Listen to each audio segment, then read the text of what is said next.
Hey guys, welcome to Skeleton Guy Stories. Tonight's tale, The House, follows Troy as he's haunted by his sister Lucy's voice after her tragic death. When her cries echo through their family home, he must determine if her spirit is trapped or if his guilt is creating something darker. Dim the lights for this story about grief and the ghosts that never truly leave us. My name is Troy David Hunter. I'm 28 now, but this story spans the most haunting years of my life, from 18 to 25. Fresh out of high school, with diploma in hand and dreams ahead, I had just gotten my first car. It wasn't much to look at, just a dirty old Chevy with paint chipping off like autumn leaves. It'll get you from point A to point B, my dad had said, with a dismissive wave of his calloused hand. Mom had wanted to get me something nicer, something safer, but Dad overruled her. Troy needs to learn the value of $1, he'd insisted. Besides, this thing's built like a tank. The irony of his words would haunt me later. A week after graduation, our family was shattered beyond repair. My little sister Lucy died in a car crash. We were driving back from getting ice cream, a small celebration for my graduation. Lucy had chocolate smeared across her cheek, and she was laughing about something I can't remember now. The radio was playing her favorite song, and she was singing along. It happened so fast. My car collided with a big blue Ford truck that came out of nowhere, the sound of metal crushing against metal deafening in my ears. I remember the truck running a red light, a flash of blue, and then the sickening crunch as my car wrapped around a light pole like tissue paper. Dad's tank had crumpled like an aluminum can. I somehow survived, barely. A few of my ribs were shattered, my left arm broken in 3 places, and my skull was fractured. The doctors later told me it was a miracle I lived. In the last few seconds before I went unconscious, I looked over at Lucy's lifeless body slumped against the passenger door. Her ice cream cone had fallen to the floor, melting into a puddle of pink and brown. When I woke up in the hospital 3 days later, I asked my parents about Lucy. They couldn't answer me because they were crying so hard. The doctors spoke in hushed tones, using words like traumatic brain injury and possible long-term effects. Suddenly, I passed out again, and everything went black. But in that darkness, I heard Lucy's voice. She was crying and speaking incoherently. The only word I understood was house, and that was it. Then I heard someone scream, a primal, guttural sound, and I woke up drenched in sweat.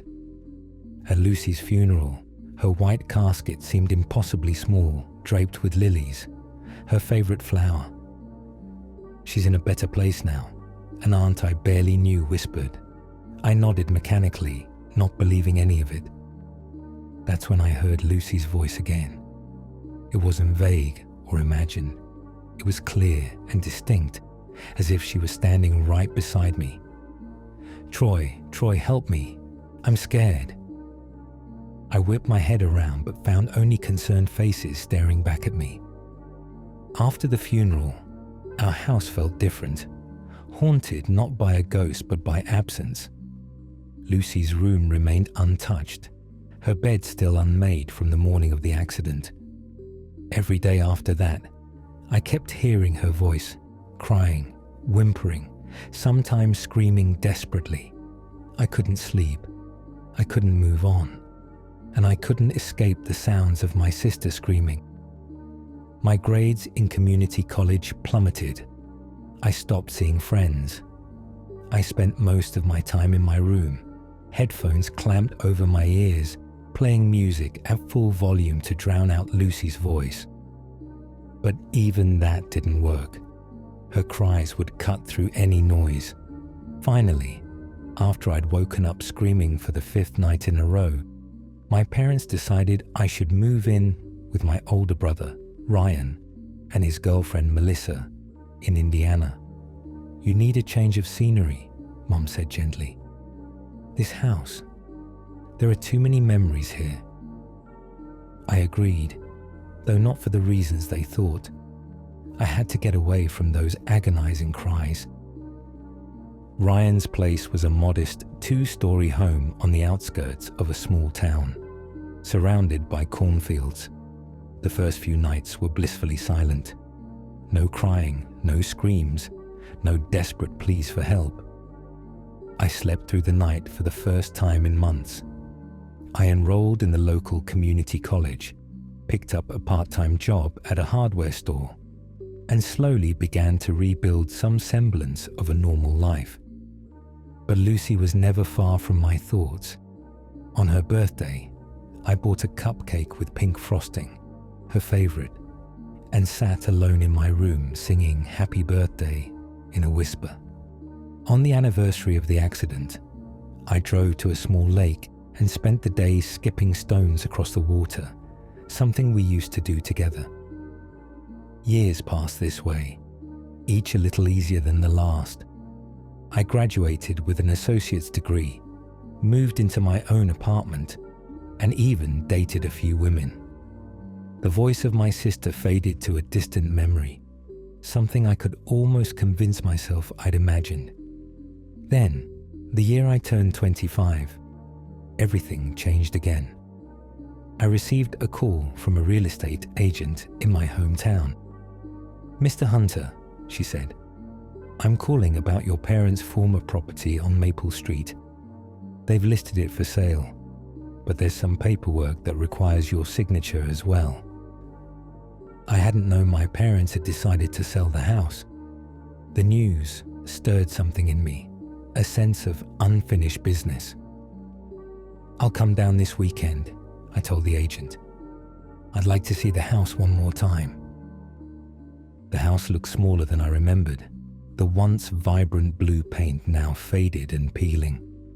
A "for sale" sign swayed slightly in the breeze, the word "reduced" stamped across it in bright red. I decided to spend one night there, sleeping in my car, to say goodbye properly.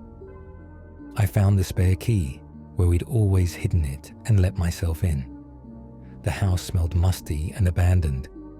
My footsteps echoed on the hardwood floors as I moved from room to room, memories washing over me with each step. Finally, I came to Lucy's room. The door was closed, as it had been the last time I'd seen it. Taking a deep breath, I pushed it open.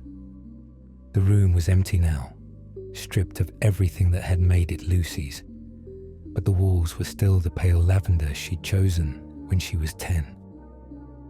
I sat on the floor in the middle of her room and let the tears come. As the sun set, I finally stood up, wiping my eyes, and returned to my car to sleep. When I finally drifted off, I dreamed I was back in the house. There were pictures of Lucy everywhere, on the walls, on tables, her eyes seeming to follow me as I moved. Lit candles lined the hallway upstairs, their flames casting eerie shadows. I followed them to Lucy's room, where the door was charred and smoking, heat emanating from it. The doorknob had a lit candle on top, which had melted and covered it in hot wax. I grabbed the doorknob anyway, the hot wax burning my palm. I told myself it was just a dream and opened the door. There was nothing but an empty black void. Then I heard a scream, Lucy's scream, echoing from very far away. I tried to call out to her, but no sound came from my throat. I woke up drenched in sweat, my heart pounding. Around dawn, I was awakened by a sharp tapping at my window. A police officer stood there, hand on her holster. "Sir, you can't park here overnight," she said firmly. Her nameplate read, "Officer Chen." "I'm sorry," I mumbled. "I used to live here. I'm meeting the real estate agent later this morning." "I understand, but this area is being taped off for demolition, she replied. Demolition? I echoed, confused. But the house is for sale. There's a sign right there. Officer Chen frowned. That sign shouldn't be there. This property was condemned last month after a structural assessment. The previous owners were notified. There must be some mistake, I said. I'm Troy Hunter. My parents own this house. She hesitated. Sir, there's no record of this property being listed for sale. It's scheduled for demolition next week. The neighborhood association finally pushed it through after years of complaints. Years of complaints, I repeated, a chill running down my spine. What kind of complaints? Mostly noise complaints. Neighbors reporting screaming, crying sounds at all hours. A few mentioned seeing lights in the windows, even though the electricity was cut off years ago. She shrugged uncomfortably. You know how people get about empty houses. They start imagining things. But I knew they weren't imagining it. I'd heard those screams for years. I need to go inside, I said urgently. Just for a few minutes, to say goodbye. Officer Chen studied my face, then nodded. 5 minutes, she said. Then you need to leave. Inside, I looked around one last time, seeing the house clearly now. Water stains on the ceiling, warped floorboards, peeling wallpaper. Finally, I made my way to Lucy's room again. The room was as empty as before, except for a single object in the middle of the floor, a small, ornate music box. It was Lucy's music box, the one Dad had given her for her 10th birthday. It was slightly burnt, the once gleaming wood now charred in places. I picked it up and opened the lid. The music started playing immediately, the tinkling, music box version of Für Elise that had always been Lucy's favorite. Then, as clear as if she were standing right beside me, I heard Lucy singing along, adding the nonsense lyrics she'd made up. Lucy, I whispered. Lucy, are you here? The singing stopped abruptly. Then quietly, I heard her voice again. The house, Troy. It's the house. A chill ran through me. What about the house, Lucy? I asked. But there was no answer, only the continued tinkling of the music box. I closed the lid and slipped the box into my pocket. Officer Chen was waiting when I emerged, and I drove away without looking back. A week later, Melissa asked me to watch her little brother Mason for the day. He was a precocious 8-year-old with a gap-toothed smile. We played video games and built a fort out of couch cushions. In the afternoon, Mason wanted to go outside, and I watched as he gathered sticks in the backyard. That's when I heard Lucy's voice again, talking with Mason. I couldn't make out the words, but it was unmistakably her. Mason, I called. Who are you talking to? Mason came running past me into the house, returning with a tarp and some twine. He began building what looked like a small fort, covered with the blue tarp. What are you building? I asked casually. I'm building a house for Lucy, he said simply. She's sad because her house is going to be torn down. She needs a new one. I felt the blood drain from my face. Lucy, I repeated. Who's Lucy? The girl, Mason said. She comes to talk to me sometimes. She's nice. She likes my drawings. What does she look like? I asked, my mouth dry. She has yellow hair and blue eyes, Mason said, and a shiny smile because of her braces. She says they hurt sometimes. It was an accurate description of Lucy in her last year of life.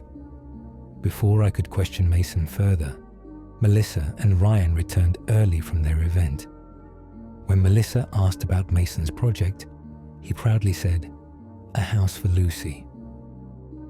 After they left, I kept hearing Lucy's sounds coming from that stick house. I would sit for hours listening, sometimes asking questions that went unanswered. A week later, a violent summer storm rolled through. Lightning struck the stick house, setting it ablaze despite the rain. I ran out into the storm and saw something that stopped me in my tracks.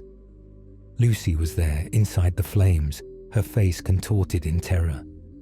She was screaming for me to help her, her hands reaching out. "Lucy," I shouted, lunging forward. But something seemed to pull her downward, as if the earth beneath the burning fort was swallowing her whole. "Troy, help me.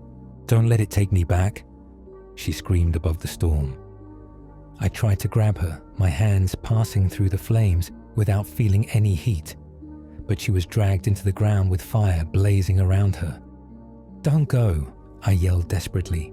"Lucy, don't go." Ryan found me there, still on my knees in the mud, long after the fire had died out. I couldn't sleep for a month after that. Every time I closed my eyes, I saw Lucy being dragged down into that fiery abyss.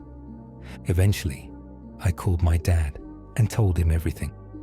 The voices, the music box, Mason's knowledge of Lucy, and what I'd seen in the fire. I expected him to think I was crazy. Instead, after a long silence, he said, "I hear her too, son. Not as clearly as you do, but sometimes, at night, I hear her crying." We spoke for hours, sharing memories of Lucy for the first time since her funeral. "Finally," Dad said, "about that property on Maple Street. I've been thinking of buying the lot after they tear down the house." "Why would you want to do that?" I asked, surprised. "It just feels right," he admitted, "like we shouldn't let it go to strangers." "I'll go in on it with you," I said. "We could build something new there." And that's what we're doing now. Dad and I bought the lot and are building a small memorial garden with a gazebo for Lucy. Mum helps with the gardening, planting Lucy's favorite flowers. Sometimes Mason comes too, though he never mentions Lucy anymore. But every now and then, I see her shadow wandering around at dusk. I don't tell Mum or Dad about these sightings. I simply acknowledge it with a small nod, a private communication between siblings. I don't know if we're doing the right thing, anchoring Lucy's spirit to this place rather than helping her move on. I don't know if the crying I still sometimes hear comes from her pain or my own guilt. But in building this memorial, in acknowledging rather than running from the haunting, we've found a way to keep Lucy with us that feels healing. My name is Troy David Hunter. I'm 28 now, and this is my story. A story of loss and guilt, of voices that persist beyond death, and of the complex ways we learn to carry our grief. Maybe someday the voices will stop, and Lucy will find peace. Until then, I'll keep listening, keep acknowledging, keep remembering, because sometimes that's all we can do for those we've lost. This is it, guys. Hope you liked the story. If you enjoyed it, don't forget to like and subscribe so you never miss a new nightmare. Good luck.